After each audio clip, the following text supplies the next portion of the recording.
ହେଇପାରେ।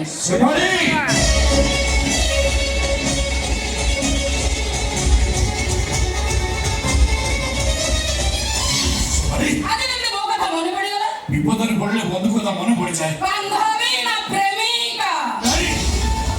ନାଇଁ ଶିବାନୀ, ସେ ସମ୍ପର୍କର ଅପମୃତ୍ୟୁ ହେଇସାରିଛି।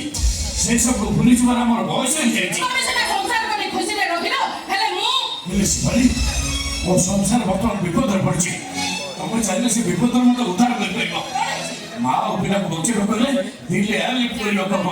ଆଉ ସେଥିପାଇଁ 30 ଲକ୍ଷ ଟଙ୍କା ଦରକାର। ହଁ ଶିବାନୀ,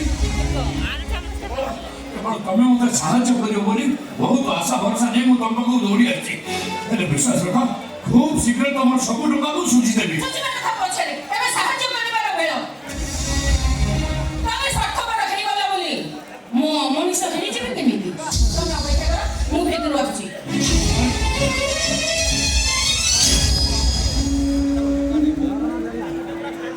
टाइल्स ଆମ ଦୋକାନରେ ଆଇଲା এই ସେଭଳି କି ଦିନ ମୁଁ ଭଲ ପାଉଥିଲି। ମୋ ପ୍ରେମର ବିଚ୍ଛେଦ ହେଇନଥିଲେ ସେ ଆଜି ମୋ ନାଁରେ ସିନ୍ଦୁର ପିନ୍ଧି କେତେ ଖୁସି ହେଉଥାନ୍ତା। ହେଲେ ସମୟ ଓ ପରିସ୍ଥିତି ତାକୁ ସିନ୍ଦୁରରୁ ବଞ୍ଚିତ କରି ଲୁହର ଶ୍ରାବଣ ଦେଶକୁ ପଠେଇଦେଲା। ତଥାପି ମୋ ସ୍ତ୍ରୀ ପିଲା କଥା ଶୁଣି ସାରିବା ପରେ ସେ ଆଜି ମୋତେ ସାହାଯ୍ୟର ହାତ ବଢ଼ଉଛି। ଏଇ ନିଅ,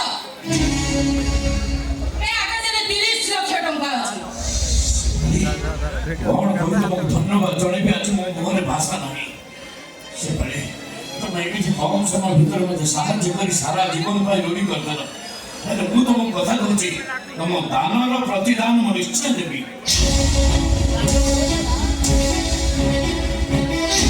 ତାହେଲେ ମୋ ମୁଣ୍ଡ ଛୁଇଁ ପ୍ରତିଜ୍ଞା କର, ଦିଲ୍ଲୀରୁ ଫେରିବା ପରେ ମୁଁ ଯାହା କହିବି ତମେ ମୋ କଥା ରଖିବ।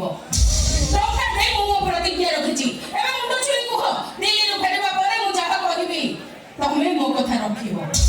କୁହ ସରୋଜ, କୁହ। ଠିକ ଅଛି, ସେ କଥା ଯାହା ହେଇଥାଉ ନା କାହିଁକି, ମୁଁ ଆଜି ତମ ମୁଣ୍ଡ ଉପରେ ହାତ ରଖି କହୁଛି, ତମ କଥା ମୁଁ ନିଶ୍ଚୟ ରଖିବି। ତାହେଲେ ଯାଅ, ଶୀଘ୍ର ଯାଇ ମେଡିକାଲରେ ପହଞ୍ଚି ଯାଅ। ହେଲେ ସେଭଳି